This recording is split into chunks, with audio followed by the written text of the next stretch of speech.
আসসালামু আলাইকুম। আশা করি আপনারা সবাই ভালো আছেন, আমিও আপনাদের দয়ায় ভালো আছি। আজকে ছোট্ট একটা রেসিপি নিয়ে আমি আপনাদের মাঝে হাজির হলাম।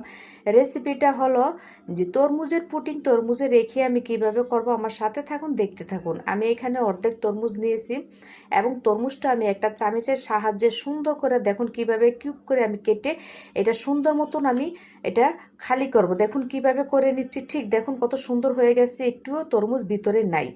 আমি বাকি যে তরমুজগুলো এখান থেকে উঠিয়ে নিলাম সেটা আমি ব্লেন্ডার করে নেব। আমি ব্লেন্ডার জারে দিয়ে দিলাম, দিয়ে এখন আমি এটা ব্লেন্ডার করে নিব। দেখুন কিভাবে আমি ব্লেন্ডার করে নিচ্ছি। আমার কিন্তু এটা সুন্দর মতন ব্লেন্ডার করা হয়ে গেছে। আমি একটা ছাঁকনির সাহায্যে আমি সুন্দর মতন এটা ছেঁকে নিব। দেখুন খুব অল্প সময়ের ভিতরে আপনি এই রেসিপিটা বানিয়ে নিতে পারবেন। এবং যেহেতু সামনে যাদের বিয়ে গায়ে হলুদ আপনি এটা রাখতে পারেন এবং এটা জন্মদিনও রাখতে পারেন। বাচ্চারা খুবই সুস্বাদুভাবে এটা উপভোগ করবে, খেতেও খুব মজা। এটা চামচের সাহায্যে আমি কিভাবে এটা ছাঁকনি থেকে আমি এটা ছেঁকে নিচ্ছি। দেখুন একটু চামচ দিয়ে আপনি ভালো করে এটা এইভাবে নাড়াচাড়া দিয়ে এটা ছেঁকে নেবেন। আমার হয়ে গেছে। এটা কিন্তু চুলাতে না বসিয়ে আপনি যে উপকরণগুলো মিশাবেন এটা চুলাতে বসিয়ে মিশালে এটা দলা দলা হয়ে যাবে। তাই আমি চুলাতে না বসিয়ে মিশাচ্ছি। এইখানে 1 টেবিল চামচ আগার আগার দিয়ে দিলাম। এই জিনিসগুলো আপনি চুলাতে বসিয়ে দিবেন না, চুলার থেকে না বসিয়ে তারপরে এটা করে নেবেন। এখন আমি এটা চিনি দেব। আমার তরমুজটা একটু মিষ্টি হয় তাই আমি 1 টেবিল চামচ চিনি দিয়েছি। আপনাদের মিষ্টি অনুযায়ী দিবেন। আমি এখন এটা 2 থেকে 3 মিনিট ভালো করে এটা মিশাচ্ছি। দেখুন কিভাবে নাড়াচাড়া দিয়ে আমার মিশানো হয়ে গেছে।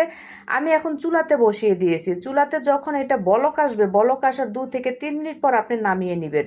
এটা আমার কিন্তু সুন্দর মতন বলক হয়ে আসছে, আমার এটা হয়ে গেছে। আমি এখন নামিয়ে যে খালি খোসা তরমুজটার উপরে আমি এই পুডিংটা ঢেলে দিব। গরম অবস্থায় আমি ঢেলে দিব। এখন আমি ফ্যানের নিচে এটা রেখে দিব। 3 থেকে 4 ঘন্টা সময় লাগবে। তরমুজের থেকে তো একটু ঠান্ডা হতে সময়ই লাগবে। আমি আরও আধা ঘন্টা এটা ফ্রিজে রেখে দিয়েছিলাম, ঠান্ডা হয়ে গেছে। এখন কেটে আপনাদেরকে পরিবেশন করে দেখাবো তরমুজের ভিতরে থেকে পুডিং কিভাবে তরমুজের হয়।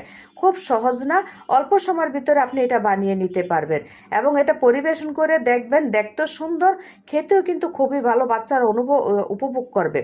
আমার রেসিপিটা যদি ভালো লেগে থাকে শেয়ার, কমেন্ট, ফলো দিবেন, আমার পেজের সাথে থাকবেন, আমার রেসিপিটা সেভ করে রাখবেন। আপনাদের একটা ফলো, শেয়ারে, কমেন্টে কিন্তু আমি আগামীতে এগিয়ে যাব, এই প্রত্যাশা আপনাদের কাছে। আমি খেয়ে আপনাদেরকে দেখাচ্ছি যে কত মজা হয়েছে। সবাই ভালো থাকবেন। আসসালামু আলাইকুম।